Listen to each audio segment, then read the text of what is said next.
अमेरिकी राष्ट्रपति Donald Trump ने घोषणा की कि अमेरिका ने फोर्डो नातांज और इस्फहान में ईरान के 3 महत्वपूर्ण परमाणु स्थलों पर हमले किए हैं, जिसमें बुकनर बस्टर बम का उपयोग हुआ।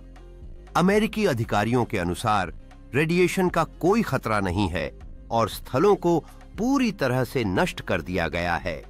हमले के बाद अमेरिकी अधिकारियों ने एक प्रेस कॉन्फ्रेंस आयोजित की, जिसमें उन्होंने बताया कि यह कार्रवाई ईरान के परमाणु कार्यक्रम को रोकने के उद्देश्य से की गई थी।